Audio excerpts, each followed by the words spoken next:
Bonjour à tous, merci de nous rejoindre ce soir pour ce webinaire sur l'investissement en bourse organisé à l'occasion de la Semaine mondiale de l'investisseur.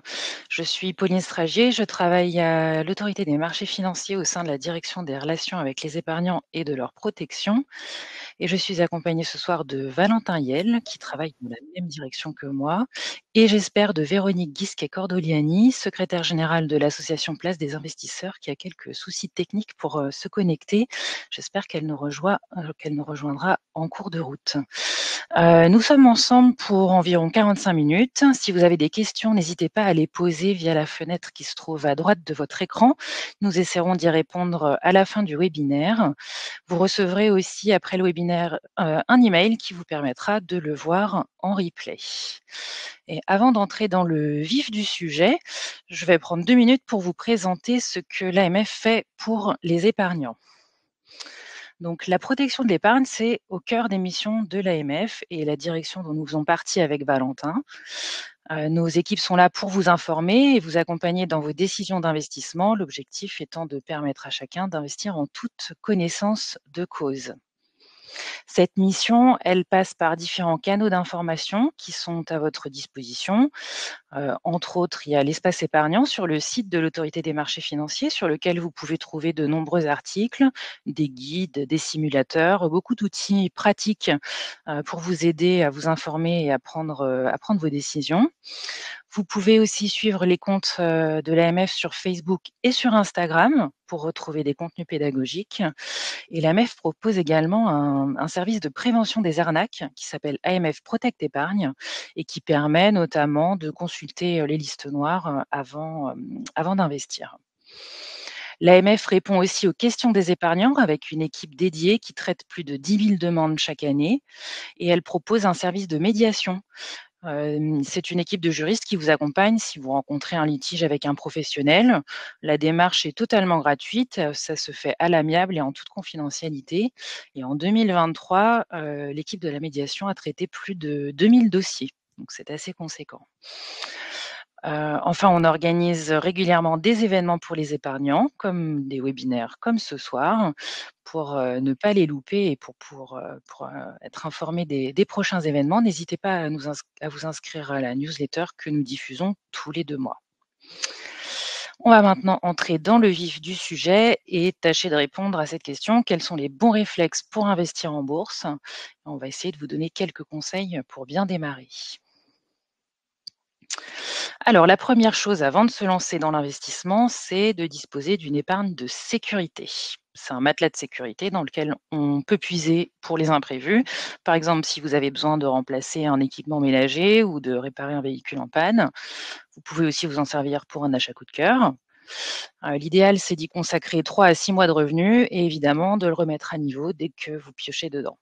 Cette épargne de précaution, pour la stocker, vous pouvez choisir un livret bancaire comme le livret A ou le LDDS ou même le LEP si vous remplissez les conditions de revenus. Le principal, c'est que l'argent soit garanti, disponible à tout moment et sans frais. Une fois qu'on a dit ça, qu'on a mis en place son matelas de sécurité, il faut faire le point, et se poser quelques questions. D'abord, quels sont mes projets? Quels sont mes objectifs? Est-ce que j'ai besoin d'argent, pour un futur achat immobilier, pour préparer ma retraite? Ou est-ce que je veux simplement faire fructifier mon argent? La question suivante, c'est: dans combien de temps est-ce que je souhaite réaliser ce projet?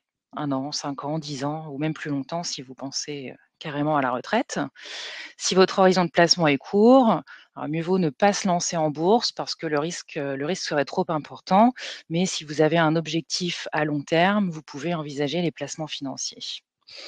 Donc, il faut aussi se poser la question du risque. Qui dit investir sur les marchés financiers dit prendre du risque avec son épargne. Est-ce que vous êtes à l'aise avec cette idée ou est-ce que ça vous donne des sueurs froides? En fonction de votre tolérance au risque, vous n'allez pas choisir n'importe quel placement. Et la dernière question, non des moindres, si vous allez sur les marchés financiers, c'est: est-ce que vous pouvez vous permettre de perdre l'argent que vous aurez investi sans que ça vous mette en difficulté? Parce que les marchés financiers fluctuent et on ne sait jamais ce qui peut se passer. Une fois que vous êtes au clair sur vos besoins et si le risque ne vous fait pas peur, vous pouvez envisager les placements en bourse. Investir en bourse, c'est acheter des actions, c'est vouloir profiter de la croissance des entreprises. Déjà parce qu'en tant qu'actionnaire, vous avez le droit de toucher une part des bénéfices de la société, c'est ce qu'on appelle le dividende, et aussi parce que en achetant des actions, vous espérez que leur valeur va augmenter dans le temps et ainsi de réaliser une plus-value dans quelques années au moment de les revendre. Il est toujours utile de rappeler que l'évolution de la valeur des actions n'est pas certaine.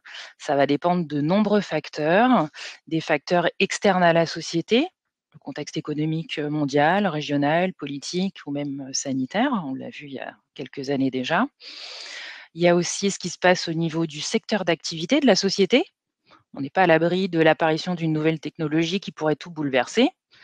Et puis, la valeur de l'action va dépendre des choix qui sont faits au niveau de la société elle-même, des choix stratégiques, opérationnels ou même managériaux.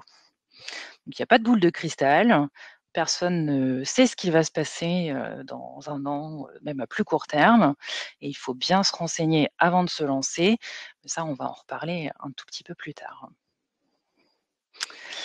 Investir en bourse, ça peut se faire de plusieurs manières. Vous pouvez acheter directement des actions de sociétés cotées. Dans ce cas, il faut avoir quelques connaissances économiques et financières pour bien les choisir. Il faut suivre ses placements régulièrement si besoin pour pouvoir faire des arbitrages. Et puis des fois, il faut garder un bon self-control parce que les marchés fluctuent et au quotidien, les variations, elles peuvent nous paraître un peu extrêmes et nous pousser à prendre des décisions instinctives qui ne sont pas forcément les meilleures une fois qu'on a pris du recul.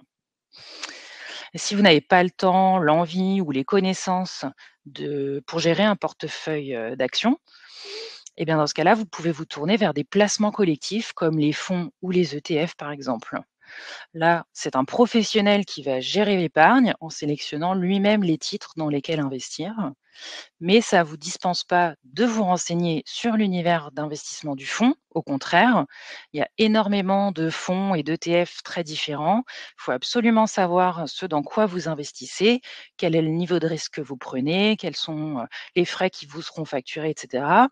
Et puis, même si vous passez par des placements collectifs, vous pouvez avoir besoin de faire des arbitrages parce que votre situation personnelle évolue ou parce que vous avez peur qu'il y ait un krach boursier et que vous voulez sécuriser votre argent.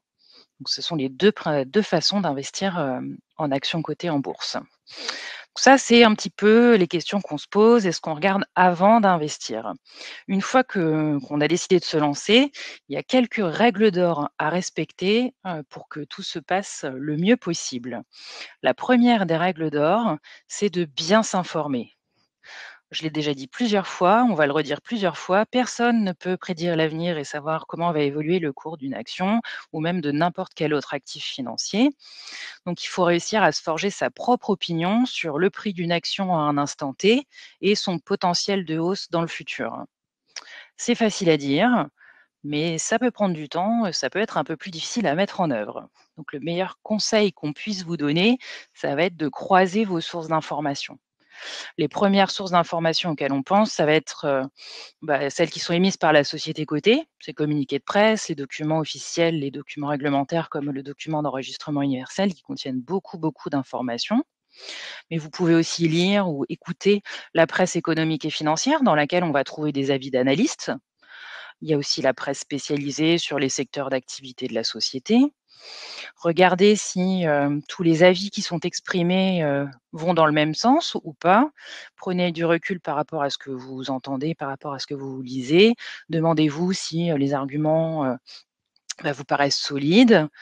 N'hésitez pas à chercher des avis contraires aux vôtres. Ça peut aussi enrichir votre propre analyse. Aujourd'hui, on sait que, beaucoup de personnes, beaucoup d'investisseurs s'informent sur les réseaux sociaux.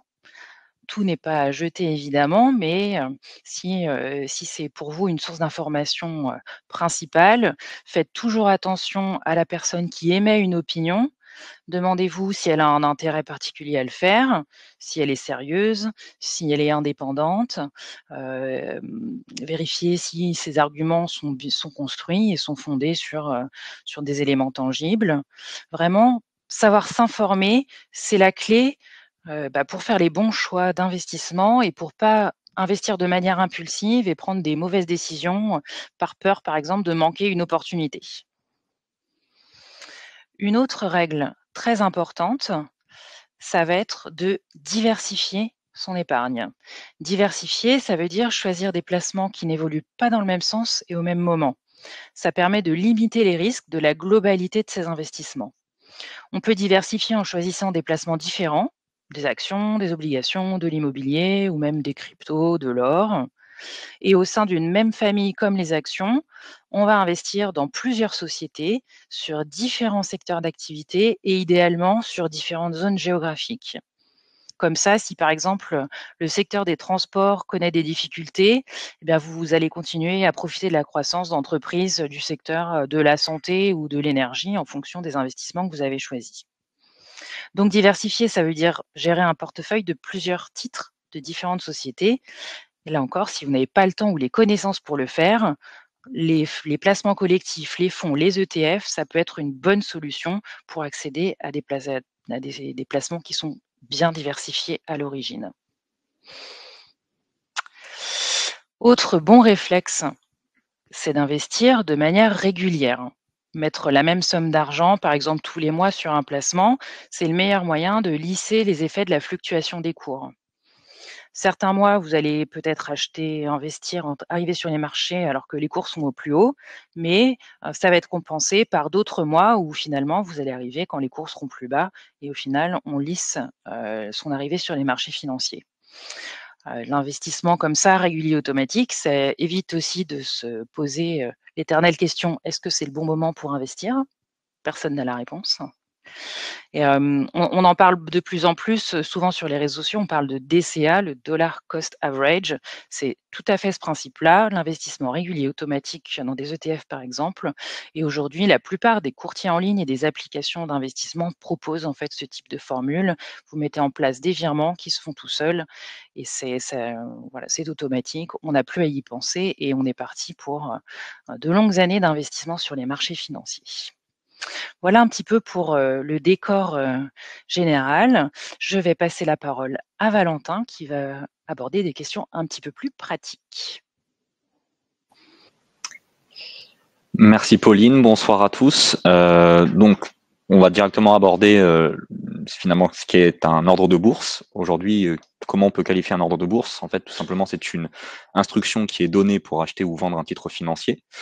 Ça implique deux acteurs principalement, le client et l'intermédiaire financier, la banque ou le courtier.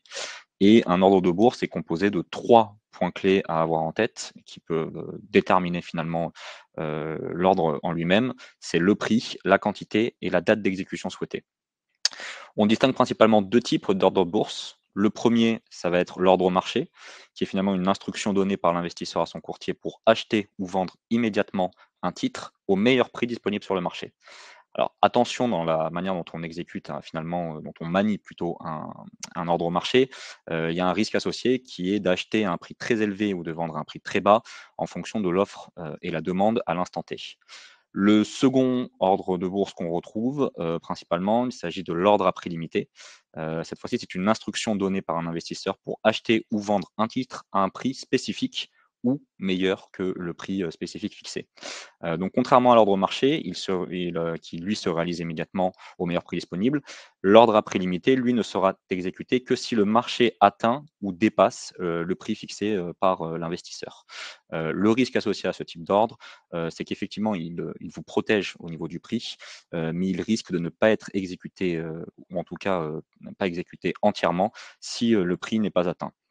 En définitive, il est primordial de bien comprendre les caractéristiques qui sont propres à chacun des types d'ordres de bourse, car ils ne répondent pas aux mêmes besoins, ni finalement aux mêmes risques qui puissent être associés. Concernant le choix du courtier, il est primordial de porter une attention particulière aux frais, par rapport à votre courtier, à votre plateforme, à la banque que vous pouvez avec laquelle vous pouvez traiter. Différents types de frais sont à comparer entre les différents intermédiaires. Pour l'utilisation d'un compte titre, par exemple, on fera attention aux frais de passage des ordres, c'est-à-dire la commission sur chaque achat ou vente, les droits de garde, qui sont là, les frais pour maintenir les titres sur votre plateforme ou dans votre enveloppe, ou encore des frais d'inactivité que certains courtiers peuvent facturer s'il n'y a pas d'opération sur une période donnée. Donc, nous conseillons systématiquement de faire une comparaison globale sur les frais et non seulement se limiter aux frais de passage d'ordre, d'où l'importance de regarder en détail la grille tarifaire. Et il faut également prendre en compte certains frais inhérents aux actifs financiers, et notamment on pense aux fonds ou aux ETF globalement, c'est-à-dire les frais de gestion qui peuvent être facturés annuellement et que l'on peut retrouver dans le document d'information clé. Donc il y a vraiment un sujet au niveau du courtier, de l'enveloppe qui est détenue, mais également aux actifs financiers qui la composent et avec un focus plus spécifique pour les fonds et ETF avec des frais de gestion qu'on retrouve dans les DIC. Concernant les ordres de bourse gratuits, c'est quelque chose qu'on retrouve de plus en plus fréquemment. Là aussi, faire preuve d'une grande vigilance. Les plateformes, les courtiers en général qui proposent des ordres, et notamment des ordres gratuits, ils ne le font pas par philanthropie. On dit souvent que si c'est gratuit, c'est que c'est vous le produit. En l'occurrence, ces plateformes peuvent se rémunérer autrement, et on pense notamment de manière non exhaustive à une différence entre le prix d'achat et de vente qui peut être encaissé par le courtier, ou alors certains intermédiaires qui peuvent opérer sur des marchés peu liquides où l'exécution d'un ordre pourrait être plus lente que prévu et ne pas se faire au cours espéré. Donc certes, vous ne paierez pas de frais, mais vous prenez le risque de voir votre transaction exécutée à un prix sensiblement différent du cours affiché lors de votre passage d'ordre. On retrouve également des pratiques aujourd'hui, notamment sur des produits d'appel marketing. Finalement, on vous propose de passer des ordres gratuits pour par la suite vous faire payer des frais sur d'autres produits qui seraient plus rémunérateurs une fois que vous êtes client de la plateforme, comme des produits complexes ou encore peut-être des cryptoactifs. Donc il est primordial de toujours comprendre et toujours se renseigner sur la manière dont le courtier peut se rémunérer, même si fondamentalement au début, certains ordres peuvent être affichés comme gratuits. Et au-delà de ça, au-delà de la gratuité, il est également très important de consulter la politique d'exécution des ordres du courtier et notamment la transparence sur la manière dont les ordres sont traités, le temps de latence avant l'exécution et la priorité donnée aux différents types d'ordres. Consulter la politique d'exécution des ordres, c'est un passage très important. Pourquoi? Car de nombreux dossiers qu'on pourrait penser légitimes à passer en médiation n'aboutissent pas, car les éléments sont précisés dans la politique d'exécution des ordres.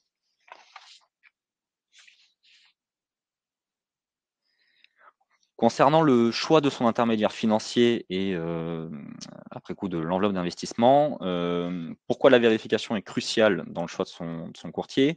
C'est surtout de s'assurer que votre courtier est autorisé à fournir des investissements ou en tout cas des services d'investissement aux investisseurs français. En ce sens, il est primordial pour vous en tant qu'investisseur, de consulter le site du REGAFI, donc le registre des agents financiers, sur le lien que vous pouvez voir à l'écran, pour vous assurer que finalement, le courtier par lequel vous passez peut proposer des services aux investisseurs français. C'est aussi une manière de s'assurer que vous n'êtes pas face à une escroquerie. Par ailleurs, il est important de vous rappeler que les courtiers en ligne ne fournissent pas de conseils en investissement personnalisé. Ils vous offrent des outils et des services pour investir, mais ne peuvent pas vous dire quel titre acheter ou vendre. Si vous avez besoin d'un conseil personnalisé pour investir, il faut vous tourner vers un conseiller financier agréé. Enfin, avant d'ouvrir un compte, le courtier est obligé d'évaluer vos connaissances et votre expérience des produits financiers. Et pourquoi c'est important? Car cela vous permet de s'assurer que vous comprenez bien les risques inhérents aux investissements que vous allez réaliser et surtout ça vous protège vous à la fois en tant qu'investisseur et ça protège également le courtier dans ses obligations réglementaires. Donc avant de choisir un courtier, il est essentiel de vérifier la qualité du service. Ça passe par la facilité d'utilisation de la plateforme, la politique d'exécution des ordres, est-ce qu'elle respecte les bonnes pratiques et surtout le support client, est-ce qu'il est réactif en cas de problème? N'hésitez pas à tester la plateforme ou le courtier avec des petites sommes ou consulter les avis des autres utilisateurs pour évaluer la qualité de service qui peut être rendue. Enfin, dernier point, mais qui n'est pas des moindres, il est important de savoir dans quel pays la société est basée. Cela peut avoir des conséquences importantes en cas de litige. Donc systématiquement privilégier des courtiers basés dans des pays avec une régulation stricte et une protection solide des investisseurs. Et gardez en tête que si la plateforme est par exemple en Allemagne ou en Espagne, il est probable que vous ayez à régler le litige s'il y en a un en allemand ou en espagnol, ce qui n'est pas toujours très pratique, à part si vous êtes bilingue ou trilingue. Considérant donc l'enveloppe d'investissement qu'il faut choisir pour réaliser vos investissements. L'enveloppe d'investissement, par essence, elle va déterminer la façon dont vos actifs financiers seront traités, notamment en matière de fiscalité, de frais, de souplesse ou encore d'univers d'investissement. Chaque enveloppe va correspondre à des besoins spécifiques. Il est donc crucial de choisir celle qui correspond à vos objectifs de long terme. Pour prendre l'exemple du PEA, il a un avantage fiscal au bout de 5 ans, mais un univers d'investissement qui est restreint par rapport à un compte titre ordinaire. Donc il est nécessaire de bien se renseigner et pourquoi pas se poser la question de savoir si ça vaut le coup de détenir plusieurs enveloppes différentes en fonction des projets que vous avez. Pour finir, on va aborder donc l'intérêt et les risques des nouvelles façons d'investir. On pense beaucoup aujourd'hui aux nouvelles applications qui sont simples, ludiques et qui paraissent idéales pour les débutants. Cependant, il est important de ne pas sous-estimer les risques à cause de cet aspect ludique et de ne pas investir plus que ce que vous pouvez vous permettre de perdre. Il faut le rappeler, l'investissement, ce n'est pas un jeu, donc il est important d'avoir tous les risques en tête. Si on fait un focus plus spécifique sur le copy trading, par exemple, qui est de plus en plus à la mode, notamment grâce aux réseaux sociaux. Le copy trading, tout simplement, ça consiste à copier les opérations d'un soi-disant trader professionnel, ce qui peut sembler simple au premier abord, mais il est toujours important de garder en tête de vérifier la crédibilité du trader que l'on suit et de ne copier uniquement la stratégie si on est soi-même à même de la comprendre et qu'elle correspond finalement à votre tolérance au risque. Car in fine, si vous copiez finalement le portefeuille d'un trader, en tout cas qui se fait appeler comme tel, vous prenez la responsabilité de vos choix d'investissement et finalement les pertes qui en découlent, elles seront à encaisser par vous-même. Donc comme d'habitude, méfiez-vous des arnaques. Les promesses de gains rapides, c'est un red flag, c'est un drapeau rouge. Assurez-vous du bon respect de la réglementation de la plateforme avec laquelle vous investissez, même si vous passez par du copy trading. Et on en parlait précédemment avec le registre des agences financiers, le REGAFI. Gardez en tête que certaines plateformes n'hésitent pas à usurper des acteurs régulés. Donc vérifiez sur le REGAFI le bien fondé de ces plateformes. Et si certaines ou certains éléments vous paraissent curieux ou douteux, n'hésitez pas à solliciter l'AMF, et notamment Épargne Info Service, pour savoir si vous faites face à une usurpation. Je vais maintenant passer la parole à Véronique pour la conclusion et pour répondre par la suite à Oui. toutes vos questions. Ouais. Alors bonjour à tous et alors en conclusion en fait, il est important de noter que nous faisons en fait, face à une nouvelle catégorie d'investisseurs. C'est-à-dire que jusqu'à présent, les investisseurs dits traditionnels connaissaient, bien les marchés financiers, lisaient la presse, et si aujourd'hui on devait donner un seul conseil à des jeunes investisseurs qui arrivaient, on va pas leur dire: «Lisez la presse», parce qu'on sait qu'ils ne vont pas acheter la presse et qu'ils vont majoritairement s'informer sur les réseaux sociaux. On va leur dire: informez-vous. Si vous choisissez le canal, les réseaux sociaux comme canal d'information, vous vérifiez la source de l'information. De la même façon que si on fait de la recherche, si une information m'est donnée que je ne connais pas la source ou qu'un dit trader, dont je ne connais ni le nom, ni le prénom, ni le visage, me donne un conseil, et que je ne sais pas qui il est, je ne vais pas prendre ce conseil. Je compare souvent, ce fait au papier, dans la rue. Si sur internet vous lisez un conseil, pour acheter une valeur, bah, vous allez avoir tendance à le suivre, mais si vous trouvez un papier dans la rue, que vous l'ouvrez et qui est écrit: «Acheter la valeur X», vous n'allez pas forcément le faire. Pourtant, c'est du même niveau de sécurité. Ça veut dire que vous ne connaissez pas la personne. Donc c'est très important de s'informer, surtout de ne pas se presser. Alors l'avantage, c'est que la jeune génération qui est plus jeune, a souvent tendance à prendre le temps et a souvent tendance à être plus actif sur, ses portefeuilles, c'est-à-dire à aller vendre et à surveiller ses investissements, alors là, c'est étonnant parce que sur la génération précédente, il était d'usage de dire que, les investisseurs individuels, avaient des facilités à acheter, mais, avaient beaucoup de mal à vendre. Or la nouvelle population a cet avantage de vraiment surveiller, ses produits et ça a une raison principale, c'est que, les jeunes investisseurs qui sont arrivés, le million de jeunes investisseurs arrivés depuis, 2020, ne va pas investir dans un produit, ils vont chercher une solution d'investissement par rapport à leur cycle de vie. Donc ils vont chercher à mettre de côté, une somme qui peut être souvent 40-45 € par mois. Du coup, ils vont chercher un plan d'investissement programmé. Du coup, ils vont pas forcément aller en titre vif, ils vont aller sur des ETF et ça, c'est une notion importante. Si vous n'avez pas le temps, n'hésitez pas à utiliser des produits comme, les ETF qui effectivement Vous pouvez avoir un ETF sur les mondiales, sur les valeurs mondiales, un MSCI World, et ainsi vous aurez, la possibilité, sans avoir tous les fonds nécessaires, d'investir sur ce segment de marché. Donc ça, c'est très important. Après, comparer effectivement, alors la diversification, je pense que sur la nouvelle population, de jeunes investisseurs, il n'est point, nécessaire de leur parler de diversification parce que c'est déjà naturel. On remarque que les nouveaux investisseurs vont traditionnellement moins se mettre de limites dans le type d'actifs qu'ils choisissent et ne pas hésiter à aller vers l'ensemble des solutions financières et les comparer. La difficulté étant de prendre en compte le risque, puisque souvent certains ont commencé par les crypto-monnaies, donc quelque chose très à risque, et donc sans être conscient du risque. Donc il est très important de prendre conscience du risque de perte et de la possibilité de perte sur certains produits financiers.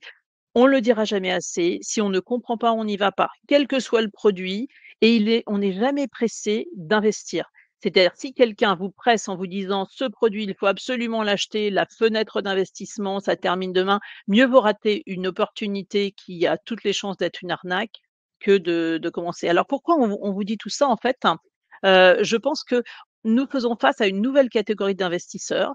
On avait cru à l'avènement d'internet, qu'en fait, il y avait une démocratisation de la bourse. Ça n'a pas été vraiment ça. Il y a une démocratisation des outils de bourse. Mais aujourd'hui et depuis 2020, nous faisons face à une vraie démocratisation de la bourse. C'est-à-dire qu'on voit des profils plus jeunes, on voit des catégories socio-professionnelles plus larges, de jeunes étudiants qui commencent tout de suite à penser à investir et qui ne se mettent pas de barrières, sur l'investissement, qui ne crachent pas sur l'investissement, qui regardent et qui voient ça comme quelque chose de constructif dans leur parcours de vie. Donc ça, c'est très important, mais il est encore plus important de les protéger puisqu'ils vont avoir une connaissance boursière qui va être moindre par rapport à l'investisseur, traditionnel. Donc ça, c'est important. Donc si on ne devait retenir qu'une seule chose, c'est vraiment vous informer vraiment en creusant qui donne l'information. Tout à l'heure, on parlait effectivement des risques quand vous aviez un courtier qui n'était pas en France. Effectivement, si vous êtes chez un courtier qui est régulier en France, vous aurez l'AMF, vous avez en plus le service épargne info service qui vous renseigne, qui vous donne des informations, mais vous pourrez, aller vous plaindre à l'AMF de votre relation avec l'intermédiaire financier. Si vous êtes chez un broker qui est à Chypre ou à Malte, il va falloir le faire en anglais, via mail à un régulateur qui ne vous répondra pas. Donc voilà, c'est très important de se dire, donc quand on compare, on ne compare pas que le prix, on compare aussi la profondeur. Alors, j'ai bien noté, Valentin l'a bien souligné aussi, que rien n'est gratuit et évidemment personne d'entre nous ne travaille gratuitement, donc on comprend bien qu'un courtier n'a aucune raison de vous proposer des ordres gratuits. Ça veut dire qu'à un moment, il, opère quelque chose qui lui ramène, des fonds, donc il ne faut pas être, induit en erreur par ces faux, alors, tout le courtage est gratuit ou autre, il faut regarder où sont les frais qui peuvent être cachés. En effet, des frais qui peuvent être non visibles, des frais d'inactivité qui se font de plus en plus sur les comptes, de bourse.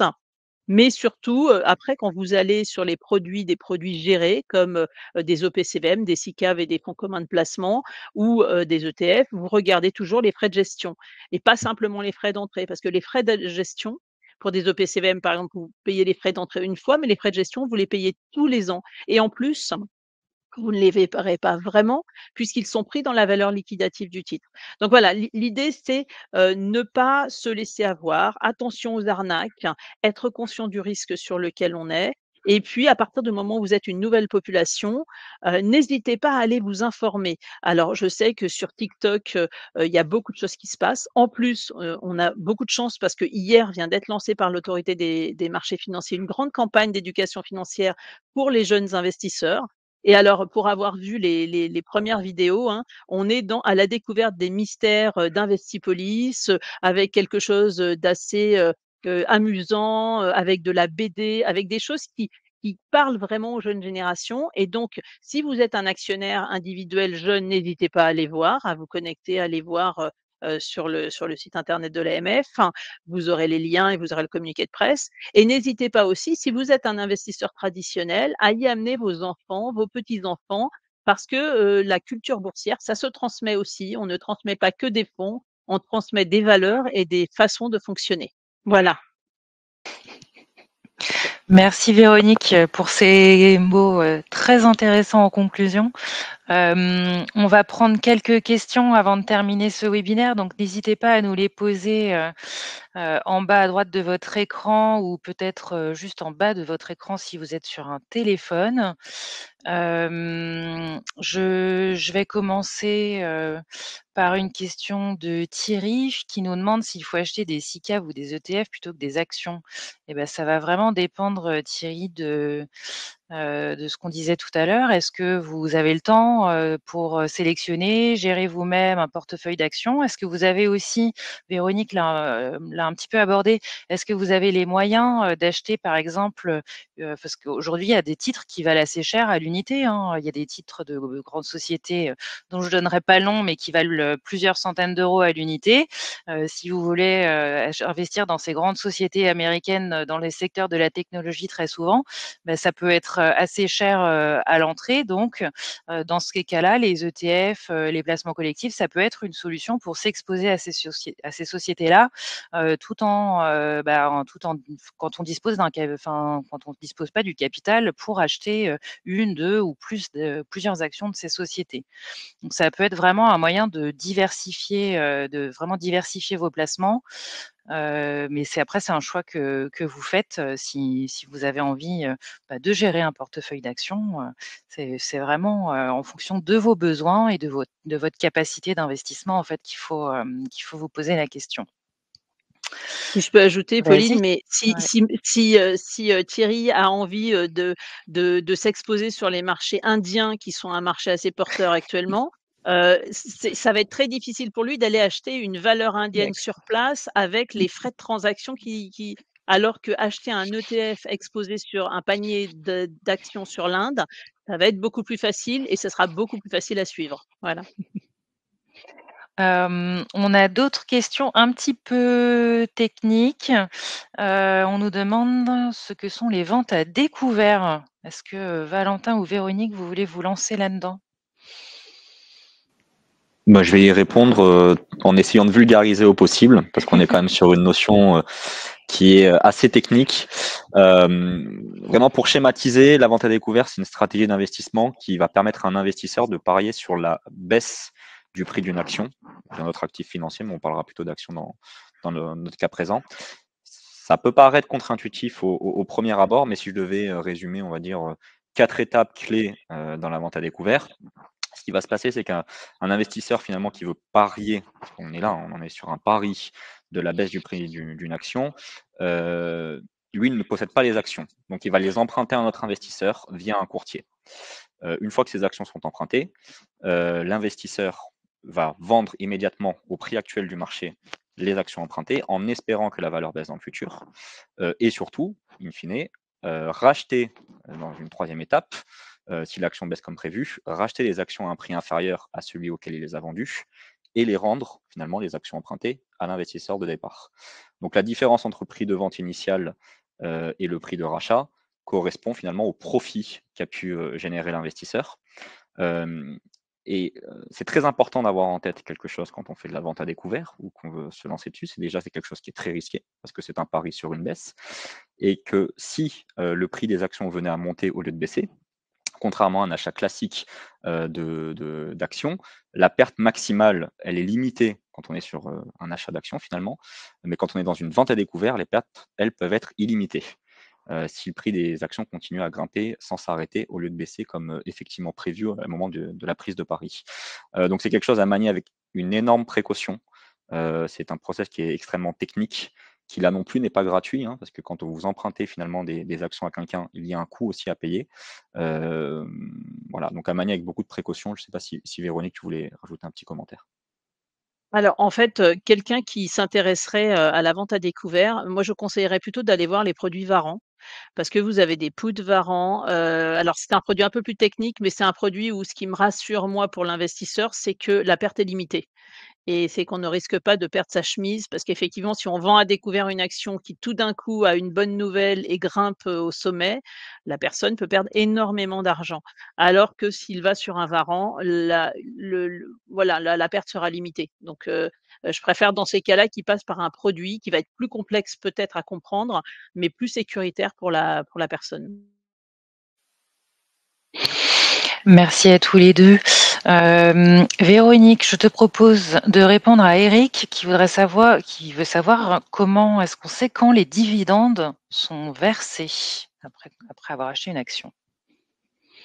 Alors, la société communique, hein, sur, le versement des dividendes et vous avez des dates de versement de dividendes et d'ailleurs, vous remarquerez que quand il y a, par exemple, des sociétés qui versent un dividende en actions, parce qu'il arrive que ces sociétés versent un dividende en actions, ou versent des actions gratuites, vous voyez un mouvement sur le c'est pour ça que il faut penser qu'au moment où il y a le versement du dividende, s'il est fait en action, par exemple, vous pouvez le constater dans les cours. Donc le dividende, en fait, ça, vous le suivez. Alors, vous pouvez le suivre chez votre intermédiaire financier. Il y a un petit tableau toujours indicatif avec le montant du dividende et vous pouvez toujours voir les dates de versement. Après, je vous indique, comme on parle de suivre les actions, chaque société que vous détenez en portefeuille a un site internet sur lesquels sont précisées les dates de ses publications de chiffres et les dates de ses versements de dividendes. Donc, je vous invite très fortement à suivre ça quand si vous avez une quinzaine de lignes dans votre portefeuille, parce que je sais que c'est généralement une des questions posées, combien je dois avoir de lignes. Si vous avez une quinzaine de lignes, ça ne fait guère que 15 lignes à surveiller. Donc, il y a ce site internet sur lesquels vous pouvez même demander à la société de vous abonner pour recevoir les communiqués de presse d'information et du coup, vous serez informé. Donc c'est très simple et vous les voyez apparaître en fait quand vous avez un portefeuille, titre, vous les voyez apparaître sur votre portefeuille. Et vous avez même chez les intermédiaires financiers, le relevé des dividendes. Alors ils appellent ça relevé des coupons à des moments, le relevé des dividendes, qui vous est fourni, chaque mois. Merci Véronique. On a Emma qui nous demande quel horizon de temps on conseille pour détenir des actions et quelle est notre définition du long terme. Alors c'est vrai que on considère que l'investissement en actions, ça s'envisage sur du long terme parce que les marchés fluctuent tous les jours, mais que globalement, quand on dézoome, qu'on prend du recul, ils fluctuent mais à la hausse. Après, il n'est pas impossible de faire un bon coup et d'acheter une action aujourd'hui et de la revendre dans 3 heures ou demain et de faire une plus-value. Mais là, on est dans un autre état d'esprit. On est plus, sur un côté un petit peu, on est plus dans un état d'esprit de spéculateur finalement que d'investisseur sur du long terme. Donc mais on peut pas dire que, c'est impossible de gagner de l'argent en vendant des actions, sur du court terme non plus. C'est risqué parce qu'on ne sait pas du tout, à quel niveau sera le cours de l'action dans quelques heures ou demain. Et on dit qu'il ne faut pas regarder les performances passées parce qu'elles ne préjugent pas des performances futures. Néanmoins, quand on regarde les performances de la bourse, on se rend compte que, sur de nombreuses années, il y a une tendance haussière, voilà. Sur 40 ans, c'est le produit le plus rémunérateur, mais on est sur 40 ans, voilà. Après, tout le monde n'investit pas. Et alors, généralement, vous pouvez regarder un PEA, c'est 8 ans. Il faut le détenir au moins 8 ans. Donc, on peut se dire que si on a fixé une date de 8 ans au PEA, ça veut dire qu'on considère que 8 ans est une. Après, on peut, dès 5 ans, ça peut être intéressant. Maintenant, vous avez des day traders qui effectivement font des coups et prennent des stratégies tous les jours et font ça tous les jours. Maintenant, ça dépend de votre objectif d'investissement. Si votre objectif, c'est de créer votre capital pour être autonome, ou financer, vous voulez vous acheter un bateau, dans 10 ans, bah, vous investissez au fil de l'eau et dans ces cas-là, vous allez le faire très régulièrement pour dans 10 ans ressortir, un capital. C'est toujours c'est très important parce que votre profil et votre objectif d'investissement, ça va être une question qu'il va falloir vous poser tout de suite quand vous intervenez. Voilà.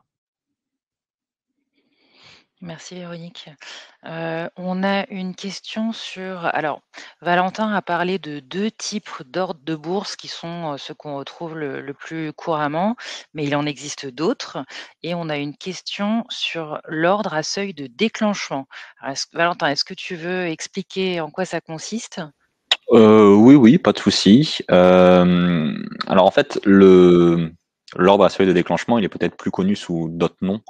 L'ordre stop loss, parce qu'en général, c'est dans cette, il est utilisé dans cette, plutôt dans cette approche-là. Et en fait, il vise, c'est un mécanisme qui vise à limiter une perte ou protéger un gain. Donc en fait, on fixe un seuil, qui est appelé le seuil de déclenchement. Tant que le cours de l'action reste au-dessus pour un ordre de vente ou en dessous pour un ordre d'achat, par exemple, de ce seuil, rien ne se passe. Mais à partir du moment où le seuil défini est dépassé à la hausse ou à la baisse en fonction de l'ordre d'achat ou de vente, et ben finalement l'ordre s'exécute il est finalement, si c'est un ordre d'achat à la hausse, et ben il va être déclenché et finalement acheter des actions et à l'inverse pour la baisse. Donc c'est vrai qu'on parle souvent de stop loss, c'est vraiment pour sécuriser finalement un gain. Je prends un exemple, admettons que, j'ai une action qui vaut 45, je mets un ordre de seuil à déclenchement à la vente, à 40. Si, le cours de l'action baisse à 40 ou moins, l'ordre va immédiatement se déclencher. Donc ça permet d'avoir une meilleure gestion du risque, dans le sens de limitation des pertes potentielles sans avoir à systématiquement surveiller son portefeuille, ou le marché. Et d'un autre côté, ça permet aussi d'automatiser certaines démarches. L'investisseur n'a pas besoin d'être présent devant son écran pour passer l'ordre il s'exécute automatiquement. Il y a quand même des limites à ce type d'ordre. Finalement, c'est ce qu'on appelle le glissement, le slippage. Le prix réel auquel l'ordre peut être exécuté peut être différent du seuil fixé, surtout dans des marchés qui sont très volatiles, pour que finalement l'ordre ait le temps d'être traité. Parce qu'on parlait tout à l'heure des ordres au marché, finalement les ordres au marché sont prioritaires sur ce type d'ordre, vu qu'ils sont traités à l'instant T. Et il y a aussi un risque de non-exécution si par exemple une action venait à chuter brutalement et ouvre finalement au-dessus d'un seuil qui était fixé. On parle là pour l'ouverture de marché, l'ordre sera finalement exécuté au nouveau prix et bien en deçà de ce qui était prévu dans le seuil de déclenchement initial. Donc il y a ces deux limites à prendre en compte. Donc c'est un outil pratique pour automatiser la gestion d'un côté et limiter le risque, mais à utiliser aussi avec parcimonie en fonction des marchés sur lesquels on exerce. Merci Valentin. Je vois que l'heure tourne et on a promis de vous libérer vers 45. Peut-être une dernière question, Véronique. On nous demande si on peut dire 2 mots sur le SRD. Le SRD, bon, en fait, en pratique, quand vous achetez des actions, vous n'avez pas forcément, tout de suite, les fonds. Donc vous pouvez les acheter. Le service à règlement différé, hein, c'est son nom est ce qu'il dit. C'est-à-dire que j'achète le droit d'acheter des titres que je sur lesquels je serai livré, je verserai le reste des fonds plus tard et je ne verse qu'une partie, une petite partie. Alors ça doit être utilisé avec parcimonie aussi pour des choses qu'on veut où on veut vraiment par exemple acheter des titres ou profiter de la hausse d'une valeur. Voilà, parce qu'on achète au SRD un titre pour lequel on pense qu'il va monter, donc on va profiter de la hausse, soit pour le conserver après, pour l'acheter totalement après, soit effectivement juste tout simplement, pour, commencer à prendre date et puis, arriver à faire une bonne opération derrière. Ça a un coût aussi, c'est pas neutre, donc je dirais si vous l'utilisez, c'est que vous croyez vraiment à ce dont vous achetez. Je pense que sur les nouveaux, la nouvelle génération, je suis pas certaine qu'ils utilisent encore tout le panel de choses qu'on a de façon pratique. Je dirais si derrière vous êtes déjà sur, de l'achat comptant, on va dire, c'est un premier pas. Après, avancez pas à pas en vous renseignant. C'est-à-dire que n'allez jamais investir si vous n'avez pas totalement la maîtrise de ce sur quoi vous investissez. Donc je pense que pour les jeunes générations, si là on avait des jeunes devant nous, on leur dirait: «Commencez au fur et à mesure, vous irez après sur les SRD, vous irez après sur les ventes à découvert, mais dans un second temps. Faites-vous d'abord les dents sur effectivement tout ce qui est facile de faire au comptant» et il y a suffisamment de titres parce qu'il y a énormément d'actions, parce qu'on parle toujours du CAC 40, certes, il y en a 40, mais on a le SBF 120 où il y a quand même 120 valeurs sur lesquelles, ce sont des plus petites valeurs, mais qui sont aussi présentes dans la vie économique. Parce qu'il faut rappeler une chose, là, on est en train de parler d'investissement, mais que derrière ces sociétés, ce sont des entreprises qui investissent dans l'économie, qui contribuent à la relance de l'économie, voire qui contribuent aussi, à la transition écologique. Et quand vous investissez dans un titre, vous n'investissez pas simplement purement et simplement au niveau, théorique. Vous investissez dans une entreprise qui se développe. Alors c'est vrai que la bourse est souvent vue comme de la pure spéculation.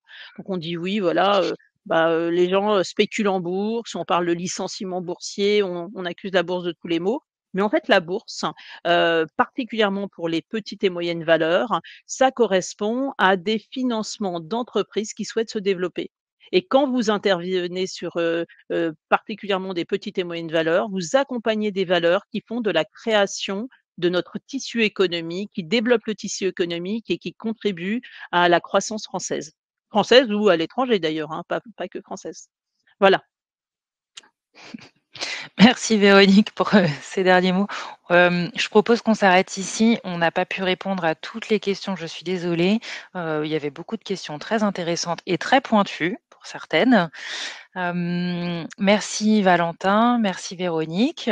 Et puis on se donne rendez-vous, peut-être avant la fin de l'année pour un autre webinaire, sur un sujet dont on rediscutera prochainement.